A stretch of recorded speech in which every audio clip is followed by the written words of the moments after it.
So most people think property is really hard. Numbers, mortgages, tenants, whiles, voids.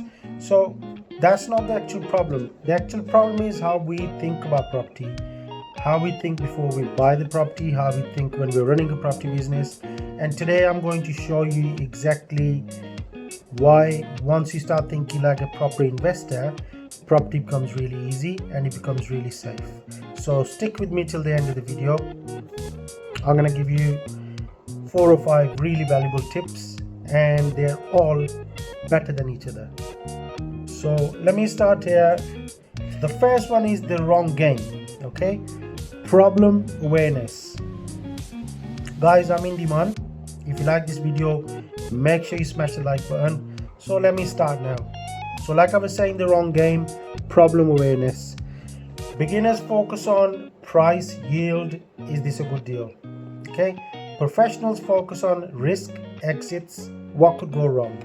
So this difference alone actually explains why some people build large portfolios and some people quit even after one bad deal.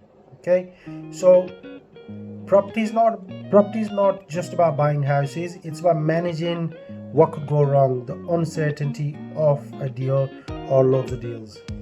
So second is why most people feel overwhelmed. Okay, when people tell me Indy, property feels overwhelming, they're not, what they really mean is they mean I don't know where the exact danger is in property. And our human nature is when the human can't see the danger clearly, our brain panics. So that's not really a weakness, that is our biology. Okay, so once the confidence comes from experience, and with experience it becomes clarity. Number 3 is the survival test for an investor. Okay, here's a real investor. This is how an investor would think.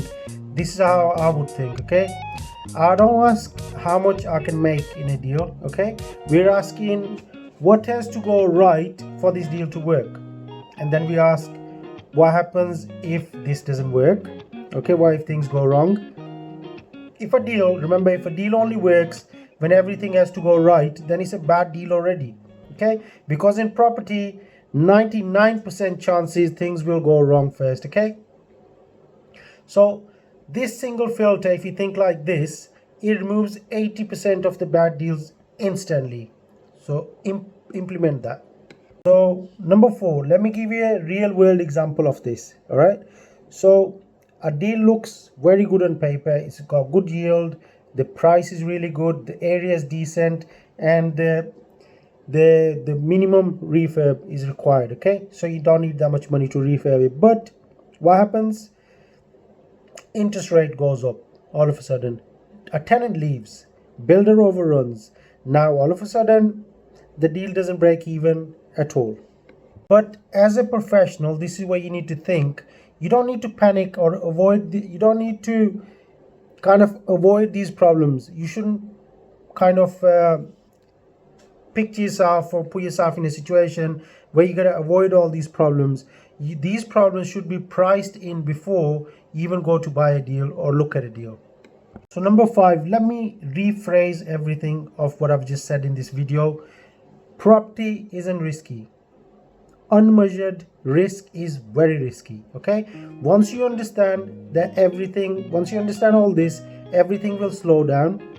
You stop rushing, you stop focusing or forcing deals or on bad deals. Actually just kind of force and make a deal better.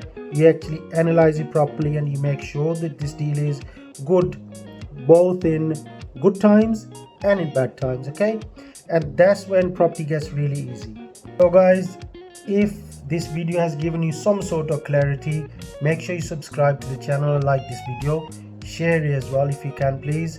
This is how I teach people in the real world, calmly, safely and properly. Indy, Mann.